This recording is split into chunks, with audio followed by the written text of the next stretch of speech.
Hi, hello, welcome to my channel. Dr. Anandanayagi, homeo doctor, Amsi homeo clinic. வணக்கம் மக்களே. இன்னைக்கு நம்ம எதை பற்றி பேச போகிறோம்னா இன்ஃபெர்டிலிட்டி, குழந்தையின்மை, அதை பற்றி பேச போகிறோம். குழந்தையின்மையில் பார்த்தீங்கன்னா மேல் வெர்ஷன் ஃபீமேல் வெர்ஷன் நிறைய இருக்குது. அது என்ன மேல் வெர்ஷன் ஃபீமேல் வெர்ஷன் அப்படின்னு கேட்பீங்க. மேல் வெர்ஷனில் பார்த்தீங்கன்னா இப்போது ஆம்பளைங்களுக்கு என்னென்ன குறைகள் இருக்குது, ஃபீமேல் வெர்ஷனில் பார்த்தீங்கன்னா பொம்பளைங்களுக்கு என்னென்ன பிரச்சனைகள் இருக்குது அப்படிங்கிறத பற்றி நம்ம பார்க்க போகிறோம். இப்போ ஆம்பளைங்களுக்கு இருக்கிற பிரச்சனைகள் ஒரே ஒரு காரணம், அதாவது கொஞ்சம் தான் இருக்கும். அவங்களுக்கு இந்த தைராய்டு, ஹார்மோனல் இம்பேலன்ஸு, செமன் கவுண்ட்ஸில் ப்ராப்ளமு, ஸ்பெர்ம் கவுண்டில் ப்ராப்ளமு, இந்த மாதிரி ப்ராப்ளம் தான் இருக்க போகுது. ஃபீமேல்ஸுக்கு பார்த்தீங்கன்னா லாட் அவ்வளோ கம்ப்ளைண்ட்ஸ் இருக்குது. அது thyroid, obesity, insulin resistance, hormonal problem, metabolic disorder, obesity, stress, இப்படி நிறைய இருக்குது. நான் ஏற்கனவே சொல்லியிருக்கேன். நம்ம இதை பற்றி ஒரு டிசீஸ் பற்றி அடுத்தடுத்த வீடியோவில் நம்ம டீட்டெயிலாக பார்ப்போம்.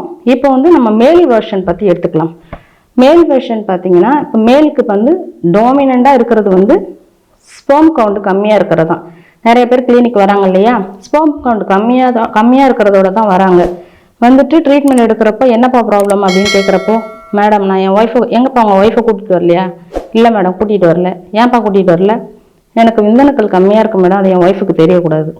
அது ஏன் உங்கள் ஒய்ஃபுக்கு தெரியக்கூடாது? இல்லை மேடம் தெரியக்கூடாது, எனக்கு பிரச்சனை இருக்கிறது தெரியக்கூடாது. உங்களோட அனைத்து பிரச்சனைகளும் உங்கள் ஒய்ஃபுக்கு தெரிஞ்சே ஆகணும்ப்பா. அவங்கள கூட்டிகிட்டு வந்தால் தான் நம்ம ட்ரீட்மெண்ட் கொடுக்கலாம் அப்படின்னு சொல்லி ஒரு பேஷண்ட், எக்ஸாம்பிளுக்கு சொல்கிறேன், ஒரு பேஷண்ட் வந்தாங்க. அவர் ஒய்ஃபை கூட்டிகிட்டு வந்தால் தான் உங்களுக்கு ட்ரீட்மெண்ட் அப்படின்னு சொல்கிறப்போ, இல்லை மேடம் நீங்கள் ஃபஸ்ட்டு ஒரு மாதத்துக்கு எனக்கு ட்ரீட்மெண்ட் கொடுங்க, நான் நெக்ஸ்ட் டைம் கூட்டிகிட்டு வரேன் அப்படின்னாரு. சரி கொடுக்குறப்பா, உங்கள் ரிப்போர்ட்ஸ் கொடுங்கப்பா அப்படின்னு பார்க்குறப்போ, வாங்கி பார்க்குறப்ப அசூஸ்பெர்மியா அப்படின்னா என்னன்னா, அவருக்கு செமனில் விந்தணுக்களோட எண்ணிக்கை சுத்தமாக இல்லை, நில் கவுண்ட் அப்படின்னு இருந்துச்சு. இது எப்படிப்பா உங்களுக்கு தெரியும் அப்படிங்கிறப்போ, இல்லை மேடம் நான் டாக்டர்கிட்ட காமிச்சிட்டு இருக்கேன், மற்றவங்கள்ட்ட காமிக்கிறப்போ அவங்க சொன்னாங்க எனக்கு விந்தணுக்களே இல்லைன்னு. அப்போ உங்கள் ஒய்ஃபுக்கு தெரியாதா? இல்லை நான் எல்லா டாக்டர்ட்டையுமே போகிறப்ப சொல்லிடுவேன், எனக்கு பிரச்சனை தான் எங்கள் ஒய்ஃபுக்கிட்ட சொல்லக்கூடாதுன்னு தான் மெயினாக சொல்லிடுவேன் அப்படின்பாரு.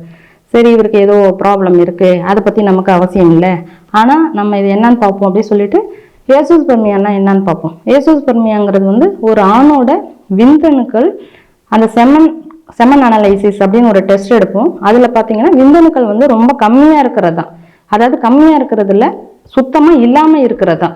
அப்படி இல்லாத பட்சத்தில் நம்ம எப்படி ட்ரீட்மெண்ட் கொடுக்கலாம் அப்படிங்கிறத நம்ம பார்க்கலாம். பொதுவாக அசூஸ்பெர்மியா, ஆலிகோஸ்பெர்மியான்னு பார்த்தீங்கன்னா விந்தணுக்கள் இருக்கும், ஆனால் கவுண்ட் ரொம்ப கம்மியாக இருக்கும். அதாவது ஒரு நார்மலாக ஒரு ஆணுக்கு கவுண்ட் எவ்வளோ இருக்கணும்னா 60 to 120 மில்லியன்ஸ் இருந்துச்சுன்னா அவங்க நார்மல் அப்படின்னு சொல்லுவாங்க. அட்லீஸ்ட் ஒரு 50 மில்லியனாவது இருந்துச்சுன்னா நமக்கு க்யூர் பண்ணுறதுக்கு ரொம்ப வசதியாக இருக்கும். இப்போ ஆலிகோஸ்பெர்மியானா கவுண்ட் கம்மியாக இருக்கிறது. அசினோசூஸ்பெர்மியா அப்படின்னு இருக்குது, டெரட்டோசூஸ்பெர்மியா, அது மாதிரி நிறைய கம்ப்ளைண்ட்ஸ் இருக்குது.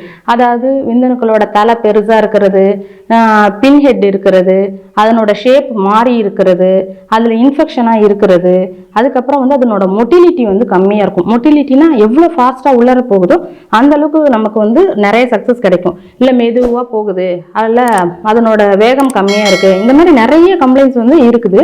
அந்த பேஷண்ட் என்கிட்ட எதுக்காக வந்திருந்தாங்கன்னா ஏசோஸ்பெர்மியா அதுக்கு வந்திருந்தாங்க. சரிப்பா அப்படின்னு சொல்லிட்டு அவங்களுக்கு எல்லா கம்ப்ளைண்ட்ஸும் எடுத்து மெடிசன் கொடுத்து 1 மந்த்துக்கு அனுப்பணும். மிராக்கிள் என்னன்னா, அவர் போய் டெஸ்ட் என்கிட்ட கேட்காமலே போய் டெஸ்ட் எடுத்திருக்கிறாரு. 1.5 மில்லியன் அப்படின்னு முதல் முறையாக அவர் 7 இயர்ஸ் இன்ஃபெர்டிலிட்டி, முதல் முறையாக அவர் போய் டெஸ்ட் என்ன கேட்காமலே, சரி டாக்டருக்கு தெரியாமல் நம்ம எடுத்து பார்ப்போம், சக்ஸஸ் இருந்தால் டாக்டர்கிட்ட போவோம், இல்லை நம்ம போக வேணாம் ஸ்கிப் பண்ணிக்கலாம் அப்படிங்கிற ஐடியாவில் போயிருப்பார் போல. 1.5 மில்லியன் இருந்தோடனே அவருக்கு பயங்கர ஷாக்கு, அவருக்கு டவுட்டு.